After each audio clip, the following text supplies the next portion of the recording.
Hello friends, welcome to साहस of technology. दोस्तों, जैसा कि सीरीज के पिछले वीडियो में हमने देखा कि चाइल्ड टू पेरेंट कम्युनिकेशन कैसे करते हैं with the help of Meta data. हमने आउटपुट मेटा डेटा के बारे में देखा पिछले वीडियो में। अगर आपने नहीं देखा है तो जरूर देखिए।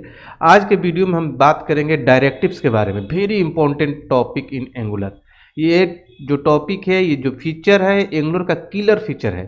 तो इसलिए इस वीडियो को बहुत ही अच्छे तरीके से देखिएगा, केयरफुली देखिएगा, बिना स्किप किए देखिएगा और आगे आने वाले जितने भी डायरेक्टिव के वीडियोज आएंगे उस सबको अच्छे से देखिएगा। क्योंकि डायरेक्टिव ऐसा कंसेप्ट है कि एंगुलर में का कोई भी प्रोजेक्ट ऐसा नहीं होगा जिसमें डायरेक्टिव ना हो। प्रोजेक्ट की बात ही छोड़िए, कोई ऐसा पेज नहीं मिलेगा जहां पर डायरेक्टिव किसी न किसी रूप में ना मिले।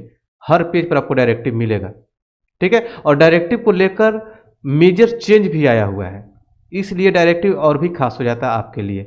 अगर आप एक अच्छा एंगुलर डेवलपर बनना चाहते हैं तो डायरेक्टिव आपको अच्छे तरीके से आना चाहिए और अच्छे तरीके से यूज करने आना चाहिए। इसलिए आज और आगे आने वाले कुछ वीडियोज में हम डायरेक्टिव की ही बात करेंगे, क्योंकि हम डायरेक्टिव को डीपली बताने वाले हैं आप लोग को। अगर आप नए हैं चैनल पर तो चैनल को सब्सक्राइब कर लीजिए, बेल के आइकन को क्लिक कर लीजिए, ताकि जैसे ही मैं कोई नया वीडियो डालूं तुरंत आपको नोटिफिकेशन मिले और आप जल्दी से उस वीडियो को देखें और आप बाकी डेवलपर से आगे रहें, ठीक है। तो चलिए स्टार्ट करते हैं डायरेक्टिव को। डायरेक्टिव होता क्या है? देखिए, डायरेक्टिव जो है एंगुलर का किलर फीचर है। जैसा कि मैंने बताया, जो एंगुलर को इतना फेमस बनाता है।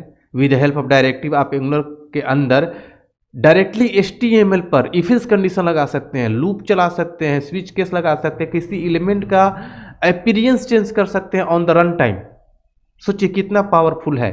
इसलिए बोला जाता है कि directives are used to extend the power of HTML attribute and change the appearance और behaviour of the DOM element, ठीक है। मतलब कि डायरेक्टिव जो है HTML एट्रीब्यूट के पावर को एक्सटेंड कर देता है, ठीक है। इसके हेल्प से हम किसी भी डॉम एलिमेंट के अपीयरेंस और बिहेवियर को चेंज कर सकते हैं, ठीक है। डायरेक्टिव डायरेक्टिव डेकोरेटर से डेकोरेटेड होता है। ये 3 टाइप्स का होता है डायरेक्टिव। डायरेक्टिव, पहली बात आपको क्लियर हो गया कि डायरेक्टिव क्या होता है कि HTML के पावर को एक्सटेंड करता है। इसको यूज करके आप डायरेक्टली HTML पर लूप चला सकते हैं, इफ एल्स कंडीशन लगा सकते हैं, स्विच केस लगा सकते हैं, किसी भी एलिमेंट का स्टाइल CSS चेंज कर सकते हैं रन टाइम पर, ठीक है। इस चीज को लेकर एंगुलर के अंदर 3 टाइप्स का डायरेक्टिव यूज किया जाता है। इसका टाइप को कैटेगराइज किया गया तो 3 टाइप्स का डायरेक्टिव होता है। एक होता है कंपोनेंट डायरेक्टिव, एक होता है स्ट्रक्चरल डायरेक्टिव और एक होता है एट्रीब्यूट डायरेक्टिव, ठीक है। कंपोनेंट डायरेक्टिव एक कंसेप्ट मात्र है। सबसे पहली बात, कंपोनेंट एक डायरेक्टिव एक कंसेप्ट मात्र है। आप कब बोलेंगे किसी कंपोनेंट को डायरेक्टिव? जैसे ही हम लोग इंटरव्यू में किसी से पूछते हैं कि कंपोनेंट डायरेक्टिव क्या होता है, सभी लोग बहुत सारे लोग, सभी लोग नहीं, बहुत सारे लोग बोलते हैं कि every component is a directive. देखिए, ये सही है लेकिन लॉजिकल आंसर नहीं है। अगर मैं आपसे बोलूं कि every boy is a father, क्या लॉजिकल आंसर है? तो आप बोलेंगे बिल्कुल नहीं। क्यों?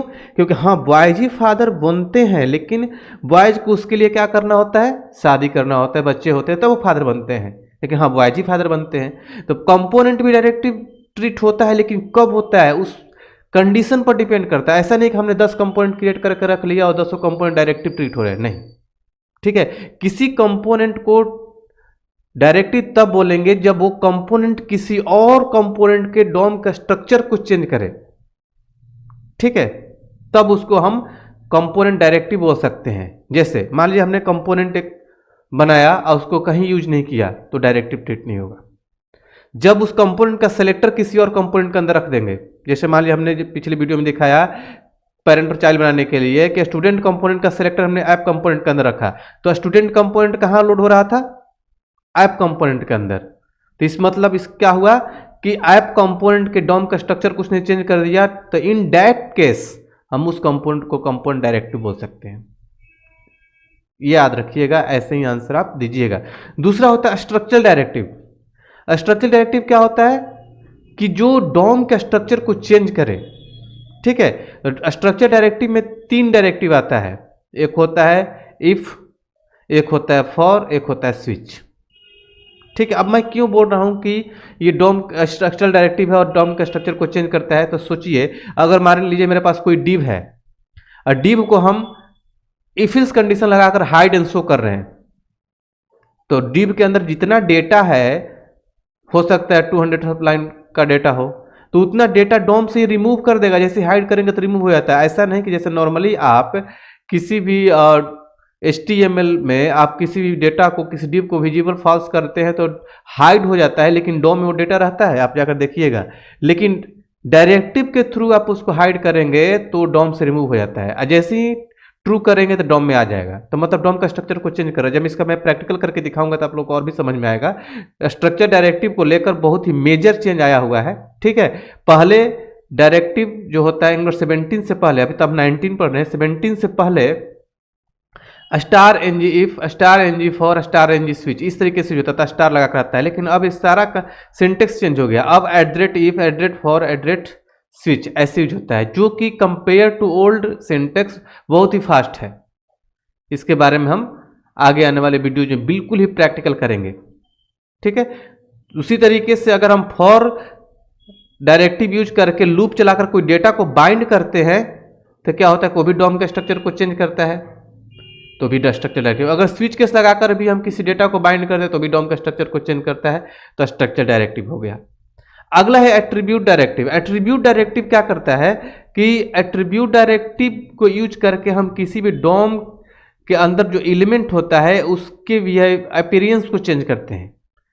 जैसे मान लिया कोई डिव है, रन टाइम पर चाहते हो कि उसका बैकग्राउंड कलर चेंज हो जाए, बटन है, हम चाहते हैं रन टाइम पर बैकग्राउंड कलर चेंज हो जाए, फॉन्ट साइज इंक्रीज हो जाए। ठीक है, तो with help of attribute directive कर सकते हैं। दो तरह का एट्रीब्यूट डायरेक्टिव होता है, एक एनजी स्टाइल और एनजी क्लास।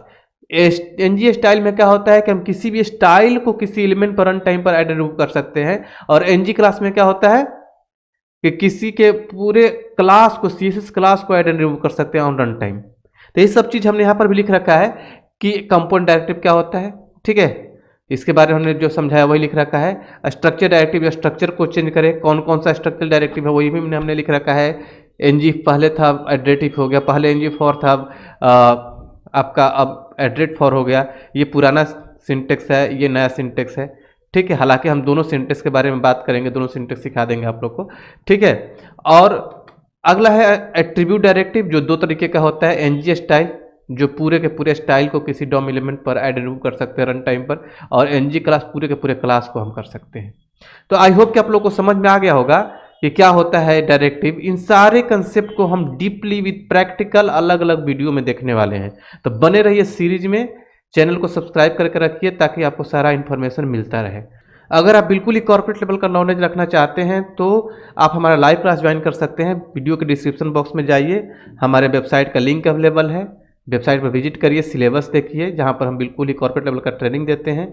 बैच चूज करिए, बहुत ही मिनिमम प्राइस पर दिया जाता है कॉर्पोरेट लेवल का ट्रेनिंग, जहां पर बिल्कुल ही कॉर्पोरेट लेवल का ओवरऑल कंसेप्ट, यहाँ तक free of cost type script पढ़ाया जाता है, RxJS लाइब्रेरी पढ़ाया जाता है, API इंटीग्रेशन सिखाया जाता है, प्रोजेक्ट ट्रेनिंग में ई-कॉमर्स का एप्लीकेशन डेवलप करना सिखाया जाता है, with all functionality, add to cart, payment gateway integration as well, सब कुछ सिखा दिया जाता है।